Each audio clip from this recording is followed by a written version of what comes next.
اللهم صل وسلم وبارك على سيدنا محمد وعلى آله وأصحابه أجمعين. أهلا بالعيد، كل سنة وانتم طيبين، ينعاد عليا وعليكم بألف خير يا رب. ربنا يجعله عيد سعيد على أمة محمد كلها بإذن الله.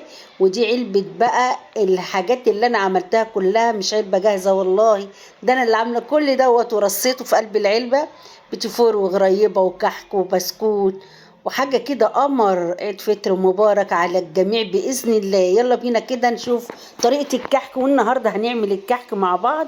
حاجة كده قمر، كان كحك دايب دوب. معايا 2 كيلو دقيق متعدد الأغراض، ويا ريت يكون نوع دقيق كويس عشان النتيجة بتاعتك تكون كويسة. طبعا لازم انخليه علشان يخش فيه هواء والنتيجة بتاعته تبقى حلوة جدا.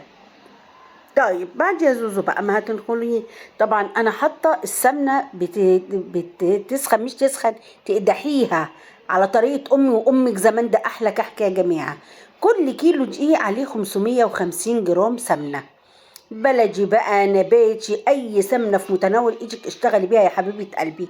المهم تفرحي بيتك وولادك وتفرحي اسرتك كلها. هنا بقى انا بنخل الدقيق بتاعي اهو. يبقى اتفقنا كل كيلو دقيق عليه 550 جرام سمنه بالمقادير بالظبط يا جماعه. انا وزنه والله كمان بالميزان عشان الحاجه تطلع مظبوطه، وفعلا اللهم بارك كحك طلع في منتهى الجمال، ده يبدوب كده. ومعايا كمان سمسم، ومعايا ريحه الكحك، ومعايا خميره فوريه، ومعايا بيكنج باودر. كل ده مكونات هنحطها. طيب بعد ما هنخلص بقى هنا هوت ايه النخل. جبت كوبايه الا ربع لبن دافيه كده زي دمعه العين، وكل كيلو دقيق حطي عليها معلقه خميره فوريه، معلقه حلوه، ده كان بقيه كيس عندي مقدار معلقه. وهقلبه، ورحت فاتحه كيس تاني حطيت بمقدار معلقه تاني، وهتغطيه وتركنيه على جنب لحد ما تحطي حاجاتك على الجيب بتاعك علشان نبتدي نشتغل. طيب هنا برضو فتحت اهو كيس تاني وحطيت معلقه تانية، يبقى كل كيلو دقيق عليها معلقه خميره فوريه على كوبايه الا ربع لبن، فتره كده يا جماعه. وبعد كده هو دوبت الخميره كويس جدا، وتحطي كمان معلقه سكر صغيره، سوري نسيت اقول لكم، معلقه سكر صغيره ومعلقتين خميره فوريه على كوبايه الا ربع لبن تكون دافيه، وركنتها واغطيها واسيبها بقى لحد ما نشوف هنحط ايه على الدقيق دوت. اولا هنحط معلقتين سمسم، وهقول لك ليه معلقتين بس يا زوزو. ما انا هقول لك يا قلب زوزو، انا حاطه 3 معالق في السمنه وهي بتتقدح، واتفرجي على تحميص السمسم بقى وطعمه في قلب الايه. دي التركايه الجديده بقى، طعمه في قلب الكحك بتبقى تحفه. يبقى معلقتين على الدقيق و3 معالق في قلب السمنه وهي بتتقدح، واتفرجي على جمال السمسم وطعمه. وهنا يا جماعه حطيت معلقه لبن بودر كده، وهنا معلقه بيكنج باودر. خلاص، وقلبي بقى كل المكونات دي، وريحه الكحك تحطي معلقتين مسح كده اهو. انا كان عندي كيس بمقدار معلقتين حطيتهم على طول. طيب حطيت كل المكونات الجافه. هتعملي ايه يا زوزو؟ بصي يا قلب زوزو، السمنه بتاعتي اتقدحت والسمسم فيها بقت ريحته ايه، مش قادره اقول لك. خلاص، بصوا، ورحت نازله تش كده بقى، تسمعي التش ديت في قلب الدقيق. ده الكحك ده بيبقى العمر بتاعه طويل يا جماعه، مهما تقعديه ما يجرالوش حاجه ولا زرنخ ولا اي حاجه، اللي هو ابو سمنه مقدوحه. انما اللي على البارد ده ما تقعدوش كتير، او اعملي منه كميه قليله علشان ممكن يتعرض لحاجات وحشه لو قعدتيه حبكته. هنا بقى يا ستي البنات حطيته في الايه، حطيت البوله بتاعت العجان وشغلت العجان بقى يبس بقى هو مع نفسه كده اهو. انا حطيت حبه سمنه واستنيت شويه كده لما تدوب، وابتديت احط حبه حبه لحد ما ايه، انا حاطه كيلو 100 جرام بالظبط سمنه على ال2 كيلو دقيق يا جماعه بتوع الكحك.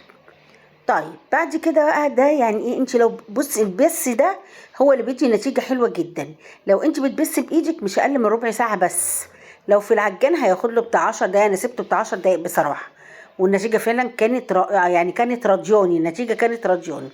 بعد كده يا ستي البنات انا بقى ايه، بنزل هنا بلم بس الدقيق كده بالسمنه اهو، واروح مشغلاه تاني يفضل يبس كده لحد ما هوريكم في النهايه العجينه هتبقى ازاي مع السمنه والدقيق. وهو ده اللي انا كنت عايزاه. هنا لسه مفروله، هحط حبه السمنه اللي فايضين، واتفرجوا بقى على جمال العجينه اهو. خلاص انا وصلت بكده للقوام اللي انا عايزاه، كده 10/10. هنا بقى ايه يا جماعه، حسيتها سايبه شويه، رحت حاطه معلقه واحده دقيق، معلقه واحده. اه لا ده مش جين، انتوا عارفين ايه ده؟ ريحه الكحك. ما تحطوش في الاول يا جماعه، حطيه بعد ما السمنه تدوب مع الدقيق. ريحه الكحك عشان بيغمق الكحك. انا حطيته في الاخر خالص، ده ريحه الكحك مش جين يا جماعه، سوري. اهو معلقتين ريحه الكحك كده اهو، وتحطيه بقى عليه.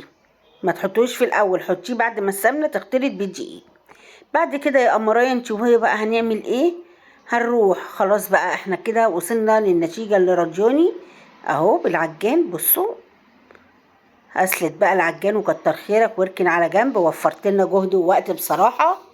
وهنبتدي بقى اشربه بالخميره الفوريه واللبن.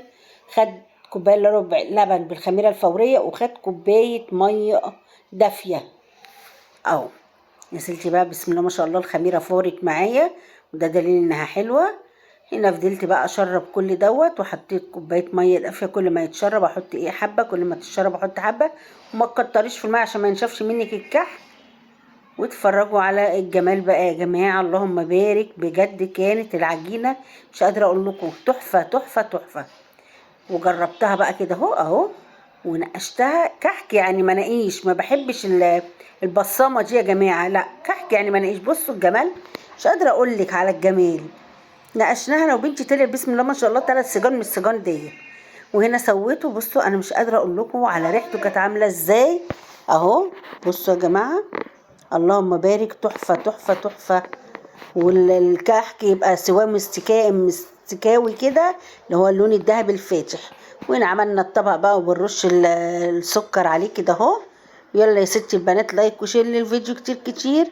لو جديدة معانا في الكومنتات فعلي زر الجرس علشان نقول اهلا بالعيد، وكل سنة وانتم طيبين. ينعاد عليا وعليكم بألف خير يا رب ان شاء الله، وعلى أمة محمد كلها. ودي كانت الكحك العلبة بقى اللي انا عملتها. والسلام عليكم ورحمة الله.